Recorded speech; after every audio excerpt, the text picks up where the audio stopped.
Nous sommes là pour vous présenter la chambre d'art. Alors la chambre d'art, c'est une pièce qui simule une chambre à l'hôpital. On va commencer par faire le tour de la pièce et vous montrer les éléments essentiels. Vous pouvez me suivre. Donc pour commencer, on peut voir qu'il y a un lit d'hôpital, le mobilier tel qu'une table de chevet, le téléphone, il y a notre patient au fauteuil et son adaptateur. Cette pièce, elle sert à faire des travaux pratiques. Donc, par exemple, avec le mannequin, on peut voir qu'il a différentes parties, comme là sur l'avant-bras ou sur la main, qui sont plus molles, ou également sur le thorax. Donc ça va permettre de s'entraîner avant d'aller sur le terrain. On peut par exemple réaliser des prises de sang. Et ensuite, au fond de la pièce, on peut voir la salle de bain, comme il en possède dans les chambres de l'hôpital, pour être plus près de la réalité, avec tout ce dont on a besoin, comme les conteneurs d'asserie, les produits.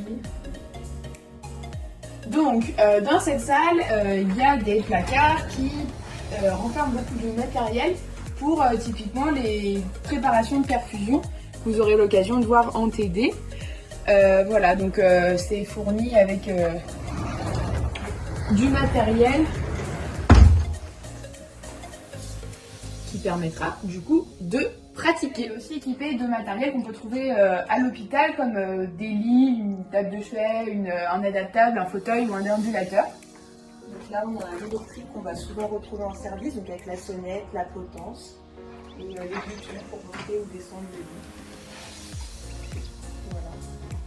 Et là, on a aussi un deuxième lit qui est du coup manuel, donc on le fait à la main. C'est un petit peu compliqué, mais... Et dans ce petit carré, vous allez pouvoir faire tout ce qui est simulation. Donc en début de première année, c'est là où vous allez vous entraîner pour le lavage de main avec le nécessaire. Et notamment en fin de première année, vous allez pouvoir aussi vous entraîner pour tout ce qui va être la perfusion. Donc avec le matériel, les poubelles correspondantes.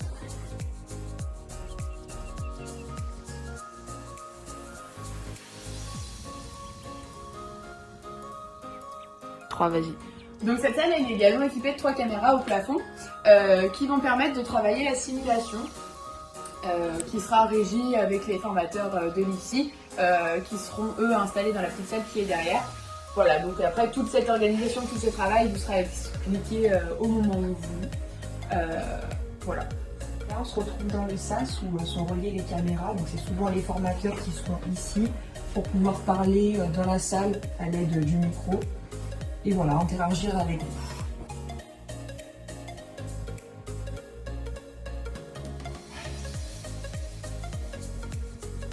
CI de l'IFSI qui est géré par un initiatoire qui du coup vous permettre de vous orienter vers des ouvrages en fonction de vos travaux. Voilà. Donc ça c'est l'une des salles de l'IFSI où vous pourrez avoir cours qui est du coup équipée de tout un matériel pour le son avec un micro ainsi qu'un vidéoprojecteur et puis des ordinateurs.